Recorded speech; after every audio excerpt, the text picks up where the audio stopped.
Thank you for tuning in to the latest edition of the 12 Kyle podcast. Whether you're listening during your commute, while working out, or just relaxing at home, we appreciate you. Every download, every listen, and every subscription means a lot. Up next, the 12 Kyle podcast. Ladies and gentlemen, thank you for listening. Thank you for downloading. And thank you for subscribing to the latest edition of the 12 Kyle podcast. I am your boy, 12 Kyle. Man, check this out. On this episode, what we're going to do is we're going to talk a little education. More specifically, we'll get into the ins and outs of education. And we have a real live professional educator on this week's episode, a fellow alum from South Carolina State University. My girl, Ro Jack, is in the building. Ro, what up? What's up, Kyle? How are you? I'm doing well. Glad to have you on here. It is an honor and a pleasure. Glad to be here. Now, I'm going to need you, before we get started, I'm going to need you to stand up a little bit and show off your shirt for those. Representing for South Carolina State all day, every day. Y'all see it? South Carolina State University alumni. Alumni all day. All day. All day. Get up for the Bulldogs. That's right. That's right. So we are both proud alums from South Carolina State University. We were talking before we got on the air. You were we were in school at the same time, but you were an education major. I was a business major. So let's start there. What made you want to get into education? Because we had, growing up, we looked up to teachers, obviously. What made you want to get into education? Well, what made me want to get into education is many, many layers. I was a young mom. Okay. And so I knew that in order to do something different and not go down that trajectory in life, I need to do something different. And going to college was the number one thing to do. I had a lot of Black educators growing up, and they did fairly well in life. So I figured that would be okay. Then for a brief second, I said, no, I'm going to go into nursing. But that anatomy, a little difficult. That let me know I need to go back into education. And I used to work at Boys and Girls Clubs and daycare centers growing up. So helping kids, it was kind of in the blood. I used to help my aunts with their kids and little cousins and stuff. So it was kind of in the blood. Okay. Now, one thing I always ask people when they come on the podcast, and particularly if they're an alum, why did you choose South Carolina State University? Oh, I chose South Carolina State University because that's where my teachers went. They either went to South Carolina State or they went to Claflin. Okay. So South Carolina State, when I did the visit and went up there, I was like, yeah, this is it for me. This is where I'm coming. Okay. Now where are you from originally? Hilton Head Island. Okay. Wow. Yeah. So you got money? No. No, not me. Them. Not me. Oh, they got money. They got the money. Hilton Head is a beautiful place. Beautiful place. That's what I hear. It's pretty cool. When it's home, it's different. Right. You see it differently. Mm-hmm. Of course. So that's home for me. I've seen the island grow and change. Mm-hmm. It was nice growing up and being 15 minutes from a beach. Right. But the history of Hilton Head, a lot of people don't know, is at the end of the Civil War, when they say give the slaves the 40 acres and a mule, the Union Army did. Really? So it was a base for the Union Army at the time. Mm-hmm. And so a lot of Black slave owners got that land. And our ancestors were there for many, many, many years until some developers realized that we were there with beachfront property. And, hey, we should put some hotels and resorts and condos here. And they offered pennies on a dollar for the land. And unfortunately, our ancestors didn't know exactly what the value of the land was then. And that's how it started to develop in the 60s and 70s. But yeah, we were one of the few people that got the 40 acres in the blue. Wow. Yeah. And that's crazy because I'm from Florence, South Carolina. And like I said, I attended South Carolina State University, and that's news to me. I'd never heard that story before. I had no idea. A lot of people have not. It's so funny going to South Carolina State, being from Hilton Head. It kind of sounded like I was from Charleston. So it was like, what island you from? I'm not from the Bahamas. I'm not from Jamaica. You from Charleston? No, I'm not. I'm Gullah. I'm Geechee, and that's okay. Right. I was going, because that's what I thought you were going to say. I thought you were going to say you're from Charleston. I used to get that all the time. Yep. All the time. Because you don't Bahamas or Jamaica. You don't I just don't remember running into a lot of Black people from Hilton Head. Like, it was always seemed to be, at least in my mind, a resort place. And then once we got a chance to visit, I think we we did a family vacation there back in 2007, and it was beautiful. I mean, like we had so much fun, and it's funny because it's like our family, the kids were like they were so much younger, and so like it was the last couple of years they've been like, hey, can we do another family vacation in Hilton Head? Oh, that's sweet. Like, no. Like, no, we can go to College Park, but we're not going to Hilton Head again. But that's great. That's great. I'm glad that so how, I guess, next question I have for you as far as like education, how important was it something that was stressed in your house when you were growing up, or was it something you kind of gravitated towards, and what kind of student were you I always see my mother reading. Okay. Be it the Essence magazines, Ebony magazine, Jet magazines. We had all the magazines, and she also was a reader of those, I guess Jackie Collins type romance novels back in the day. We always had books. We had the encyclopedia, the old school, the man come with 1,000 encyclopedia books.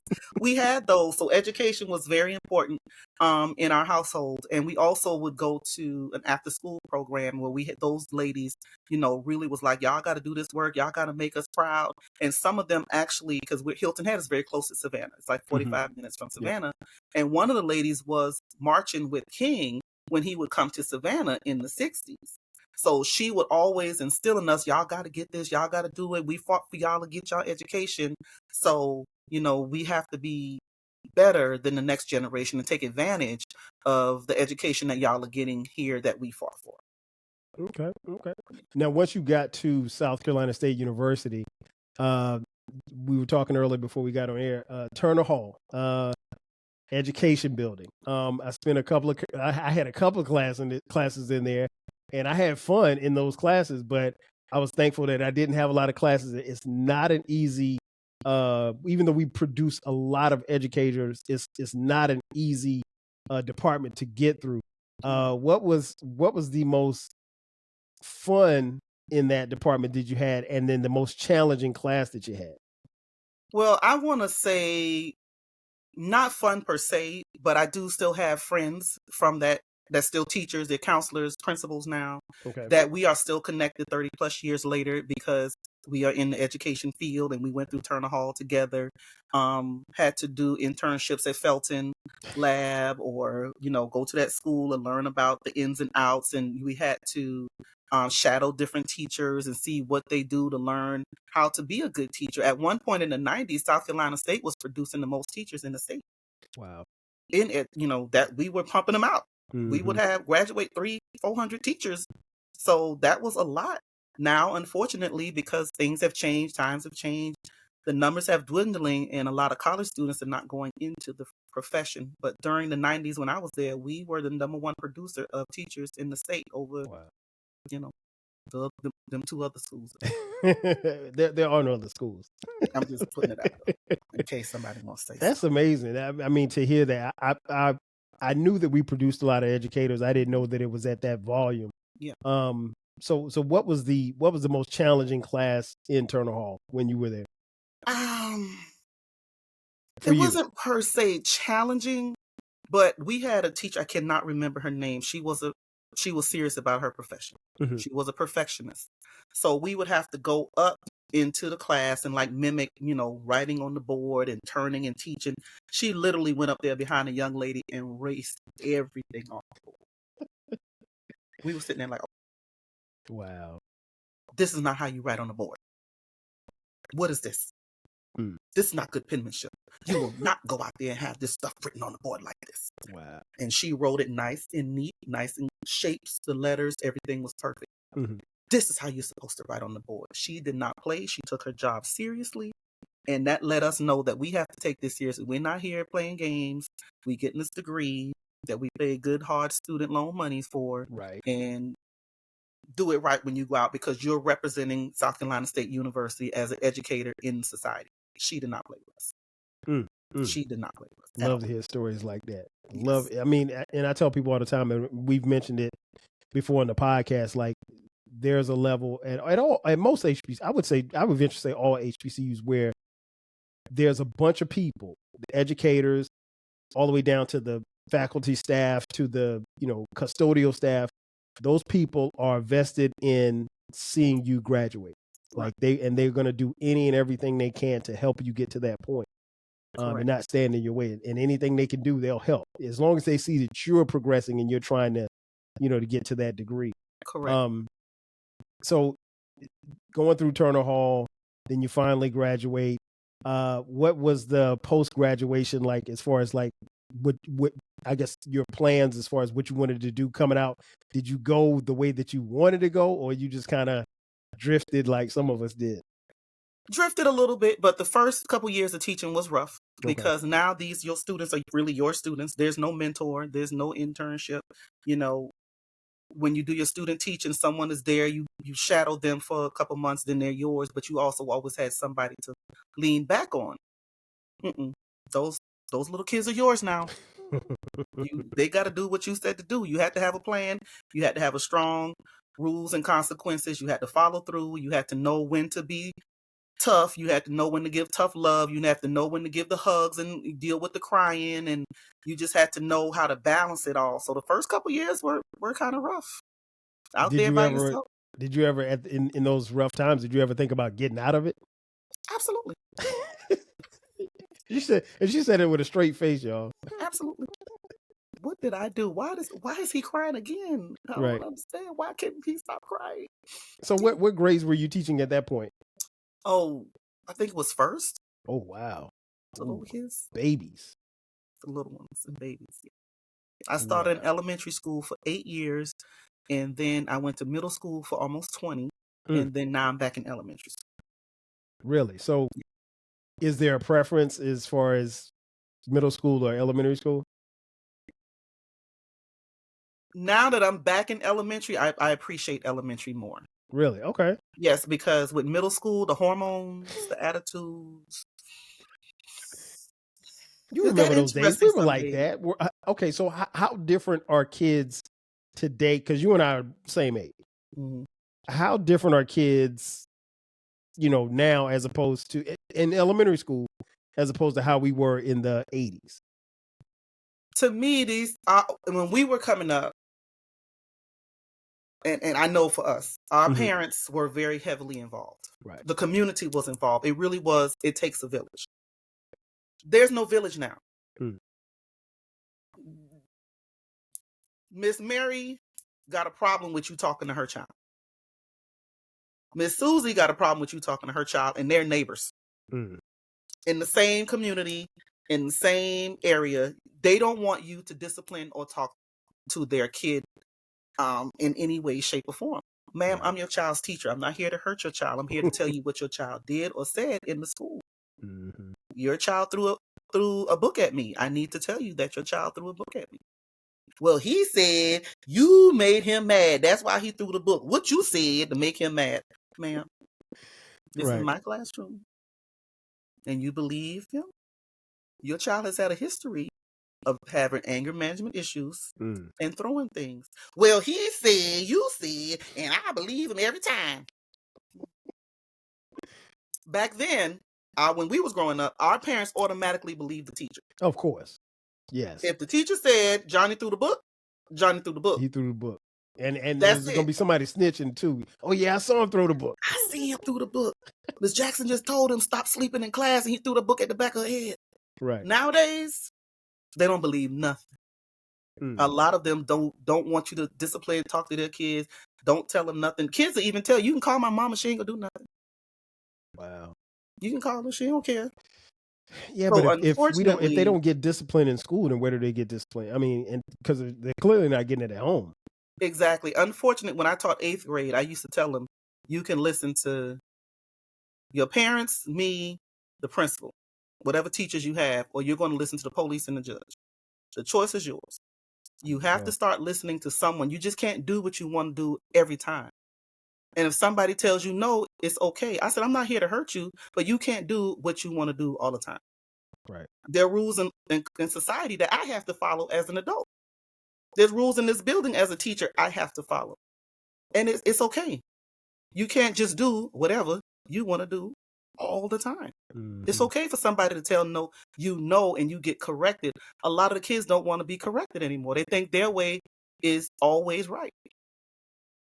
Wow. Sir, 9 times 9 is not 6. It's never been. It's never been. It's And never, it no never way. will be. It never will be. I'm just trying to help you to understand why 9 times 9 is 81. Oh my God. But you want to argue me down about every little thing. Okay, no problem.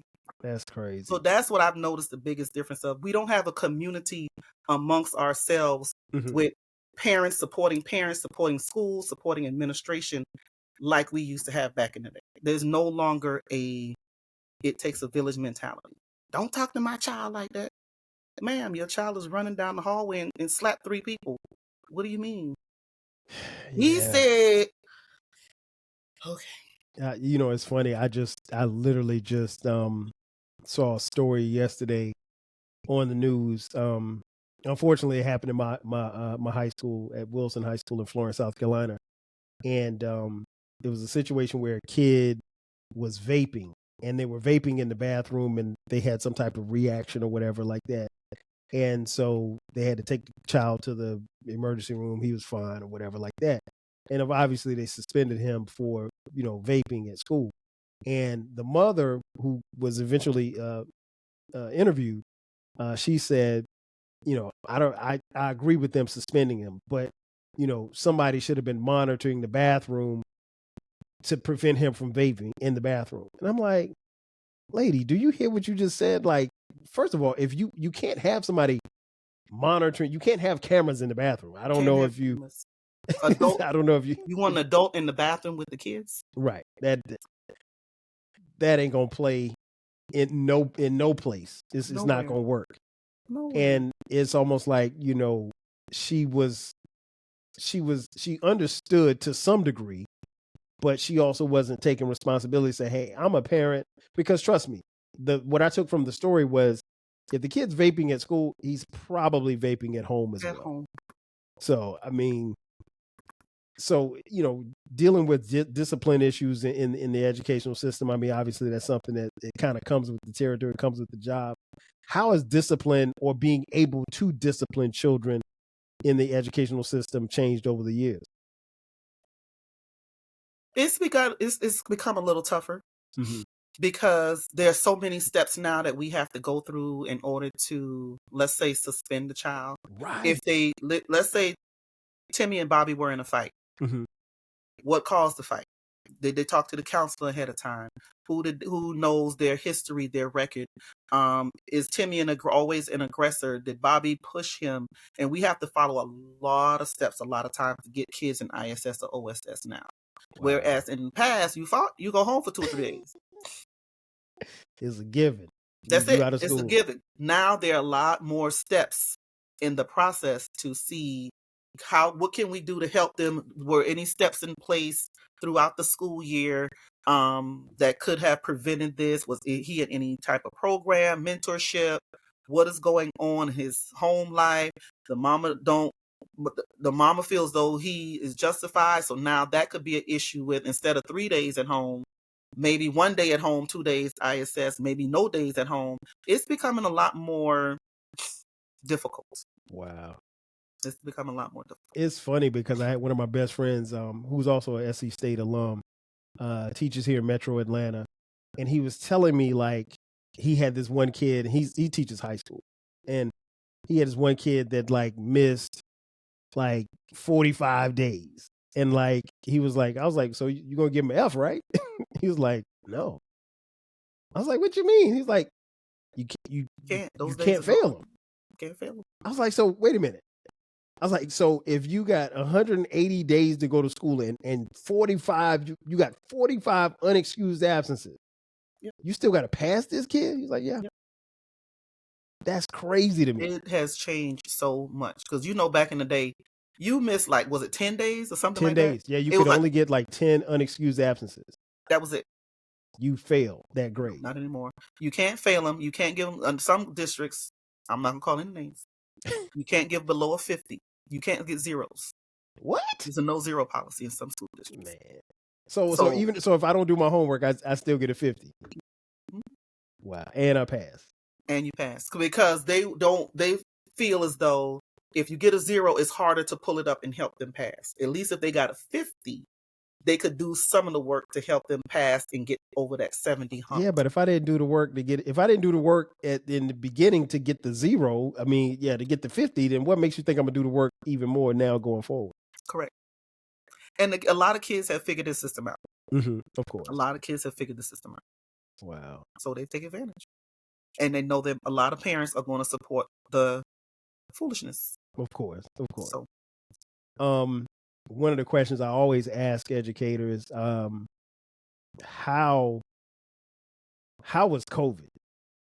Teaching through COVID? Because I think that year that that time frame where schools shut down and parents had to have their kids in their homes and they had to kind of educate them themselves, it was a lot of parents that realized, like, teachers need to be paid $500,000 a year, everybody across the board, because there's no amount of money that you could pay. Here's the thing, I got my own kids. It was hard enough for me dealing with them, let alone if you got 30 other kids in a room and everybody's bouncing off the wall but being at home, going through that process, and then going from being online to being back in the classroom. What was that like during COVID? Because I know it was the craziest time period I've ever been in education. Wow. Because it happened so abruptly. Because you heard the thing on the news about COVID. What is it? It's slowly, leaking out of China, Japan. I forgot which one it was. And then it's in the U.S. It's in New York. It's in California. We still don't know all the ins and outs of it. It was just happening so fast. And then it was in Atlanta. Right. It's like, oh. And then we shut down. Then shut it down. Like a week later, it was done. It was like March 12th or 13th or something like that. And it was done. We were walking around, didn't know what was about to happen, what is going to happen with the kids. Everybody's scared. We start wearing the mask and, we just don't know. And then shut down, no more school. We went to school that Friday and that was it. That was it. Yep. It was scary because we didn't know what to come. The district, nobody, not even our district, but nobody knew what to do. We weren't an online platform for elementary, middle, and high school. You may have a few classes in high school, but now you're talking about kindergartners online for 6 hours. Right. That's crazy. So it was a lot of uncertainty during that beginning phase of the era. Like, what are we going to do? We just can't. Of course, parents are like, what are we going to do with these kids home all day? Right. Because before they shut everything down, the kids were home. Now we still got some parents going to school, going to work. Now we got the first responders. Now everything is shut down. The kids are home. Parents are home.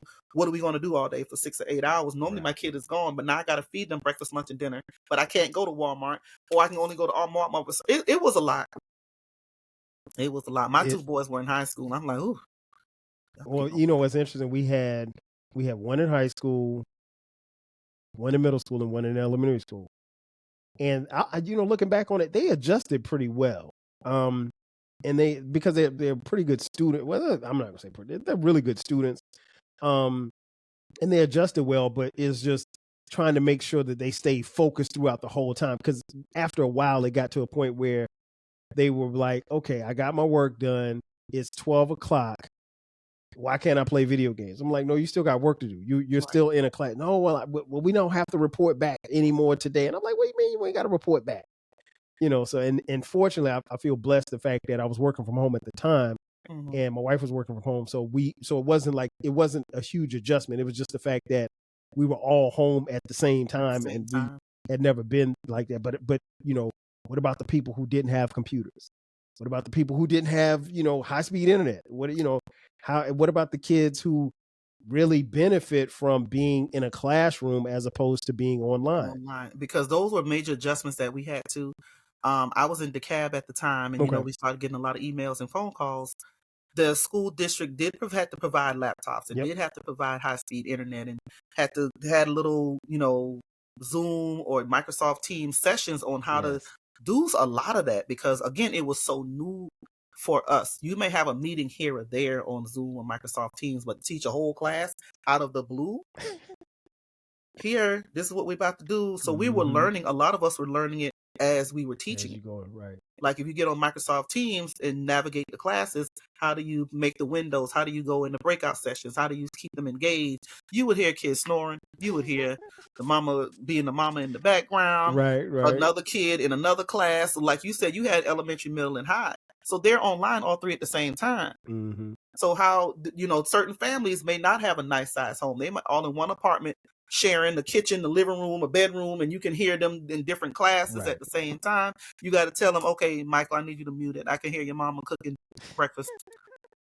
Like, okay, excuse me, can you tell your brother to pull up his pants? And, Right. it was a lot to go on. But, after, I want to say the first couple months, it balanced out because we had to learn the rhythm and how to navigate with the technology that we had and get the kids and parents comfortable as well, because it was new for everybody. Right. It was new for all of us because I've never taught an online class to middle school kids. Okay. We may have a meeting here or there, Mm-hmm. but okay, now you got to teach your ELA, your reading through this, and make sure it's engaging and the kids like it. Right. Oh, okay. And and you don't know what they got good. Like you said, we were fortunate that we had everybody's in a different room, and doors could be closed, and so it didn't sound like that. But I mean, if you literally got 4 kids or 3 kids sitting at a kitchen table all trying to study and trying to get work done, it could have been it was a lot. Right. So my next question about that is, like, there's a big, and we don't know the fallout from that particular era of time. But there's a thought that some kids really and truly fell behind because of COVID. What's your take on that? I believe that because now it's been 5 years. Okay. Wow. So it doesn't seem like it. Crazy, right? It only seemed like a couple years ago, but it's been 5 years because that was March of 2020. And some school districts went back in fall of 2020, where some went back in January 2021. So it's really been 5 years at this point. So they are saying that there are a lot of kids that's falling behind and reading below grade level. Wow. And they're contributing it to the COVID period. Mm. So if you had a kindergartner at that time that's now in 5th grade, they're saying that a lot of those kids are reading below grade level at the time because they may not have gotten the foundational skills with the phonics at that time, because your phonics teacher, I don't have a mask with me, but she's teaching you phonics through Microsoft Teams or Zoom, and you got to see the shape of the mouth and hear the sounds through Zoom. That's different than if you're in the classroom with her and all of the things that goes on to teach the kids the sounds, because that's how you learn how to read, is understanding those million sounds in the English language that we have. Right. Man, that is so true. It's a miracle that we got through it, because it was a lot. It was a lot. It truly was a lot. And I can only imagine, just as a parent. And like I said, I learned a lot about, what my kids were doing in school just by, watching them online and everything like that. And it's interesting. And I actually want to go back, since both of us grew up in the state of South Carolina. And I tell people this all the time, and there's no knock on the state of South Carolina, but when we were in school from K through 12, South Carolina historically, I don't think was ever higher than 47th in the nation. They were low. So how much different, I guess the question I have is, when you compare your education growing up in the state of South Carolina to the education that you teach on a day-to-day basis, how much better is it? I know it's better. How much better is it? So much has changed with the expectations. Right. Because now that I teach 2nd grade, things that I didn't think I would teach in 2nd grade, I am teaching in 2nd grade. Like, we're teaching arrays and multiplication in 2nd grade. Yes. Word. Wow. Yes. So I would have never thought, when I first started teaching, when we're teaching adding maybe 2-digit numbers, 3-digit numbers, that might have been the cap back then. Now we're doing arrays, multiplication. Now and 2D, we just finished arrays, multiplication. Now we're doing 2D and 3D dimensional shapes. Wow. It's changed what the expectations and the standards are. I think I saw that until like 4th grade. Right. So they're expecting more from younger kids. So I don't know if that's good or bad, but it's different. They're expecting a lot more from younger kids. But always been my concern, because I've always wanted to work with the struggling readers and kids that, needed a little extra help. How was that helping? How was that putting more on them at a younger age going to help the struggling learners? And I don't think a lot of schools, educators, the powers that be that make the decisions are focused enough on that, because we got too many struggling readers. We have too many kids that don't know how to read, that they cannot sound out words. They don't know phonics. Unfortunately, maybe about 20 years ago, almost 20 years ago, they started taking phonics out of elementary school. And they do the whole word and no sight words, but they cannot sound out. There's a generation, maybe two, that cannot sound out words. And unfortunately, those kids had kids. So that's scary. It's scary. Because me and a couple of my girlfriends were talking about how can we help these kids? What's the change? What's different? Why is there so many struggling readers? And I was like, we got to look at it. So, within the conversation, we talked about No Child Left Behind. Right. And how when that came around, in the early 2000s, everybody kept getting pushed along, like you said, with your friend that teaches high school. Everybody, no matter how good they were, how bad they were, how struggling to come to school, don't come to school, everybody was pushed along. Those kids having kids now. So you made it out of high school, but barely. But now those kids have kids, and they can't help their kids with schoolwork. So, you hear tougher. Parents are the kids' first teachers. Yep. But if the parents are struggling, we are so already true. at a deficit. And now, again, like we talked about earlier, what if the parents got an issue with school? Maybe they're still upset with a teacher they had in 6th grade that they didn't like. I don't like Miss Jackson. She make me sick. She get on my nerve. She always did it. So now you got a bad imprint of school for years. I still have beef with my 2nd grade teacher, Miss James. Sorry. I think she was racist. 2nd grade. 2nd grade. Yeah, that's right. 2nd grade. I don't think that lady liked me, and I think I was a likable student. All my other teachers liked me. Huh? And unfortunately, I will say there are some bad teachers. Yeah, of course. I mean, that's every profession. There are some bad teachers out there. Funny question. Whatever happened to Cursive? They didn't think it was needed anymore. They think it was a waste of time. And unfortunately, when testing became a major priority and we got to have these state tests and we need 80% of the kids to pass the test, the focus shifted a lot from the basic reading, writing, arithmetic to pass the test. Yeah. So you taught people had to teach the test. Teach to the test. We got to get them ready for the test. In the state of Georgia, it starts next week. It starts on Monday. So what have they been doing the past month? Preparing for the state test. Wow.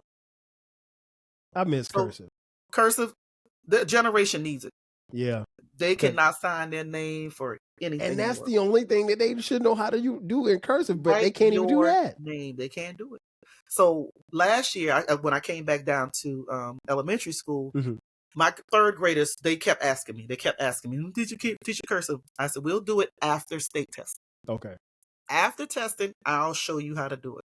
So as we were wrapping it up, Ms. Jack, you still gonna teach us? I said, yes. So I went on Amazon, bought everybody a book, a little handwriting cursive book, and we would practice it. That they were so excited to learn cursive and how to write their name. I said, that's the least y'all know how to do is write your name. And we would practice cursive the last month of school. Yeah, that's it. We practice and my cursive is so sloppy. It's so sloppy. But I talked about it on the episode before. It's so sloppy, but I appreciate the fact that we had to do it, though. We had to. There was no choice. There's a running joke on social media. If you want to keep something away from the young kids now, write it in cursive. They can't read it. Oh, my gosh. These kids now look at cursive like it's hieroglyphics. Hieroglyphics, right. It's like it's written on a cave wall. They can't read it. You want to keep it away from the younger generation, write it in cursive. They cannot read it. Just like they can't drive a stick shift. No. Yeah, my these next kids... car gonna be a stick shift. I'm gonna leave the door unlocked all the time because they can't drive it. They can't steal it. Hey, they definitely won't touch it. One thing before we get out of here, I want to talk about. You created a game. I did. Talk about this game that you created, and is the game for teachers or students or both? It's for teachers. Okay. because, unfortunately, teachers get a bad rap a lot of times for things, even though we're just doing our job, meeting our standards, meeting the goals of the district in the schools. And so sometimes people don't always understand teachers, but teachers understand teachers, if that makes sense. Right. Like, you're in the business world, right? Yes. You understand the business world. Yeah, very much You could so. probably teach me 1,000 things about business, and I can teach you 1,000 things about education. So this is my world. So I was on spring break last year, and the young lady that I was with, we were playing all of the games. We were playing Taboo. We were playing Give Me Your Black Card, Revoke Your Black Card. You were playing all the lyrically incorrect and all of those games. Right. So I was like, we need a game like that for teachers. And she was like, huh? I said, just questions and answers that we would know from a teacher's point of view. And we was shooting off different things and laughing. And she was like, this would be fun. I'm like, yeah, let's do it. So we started writing things and creating. And when we came back, we were doing it for about 2 or 3 weeks. And then life started lifing for her. And she was like, you can have it. Okay. It's yours. I'm like, okay. And I took it from there. Wow. So I have a game. If you would you like to play with me? I can play it now? Yeah. Sure. Of course, I got my game. I'm ready. Okay. So it's 9 categories, but the one that everybody is loving is TV shows and movies. Let's do that. So I give you 3 clues. Okay. And you have to tell me the TV show or movie dealing with education. All right. So now listen, folks, this is live. We're doing this live. I have no idea what she's about to ask me.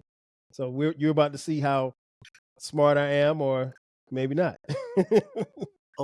Yes, you are, Kyle. Oh, I know I'm smart. I mean, but I may stumble through this, but it's going to be fun.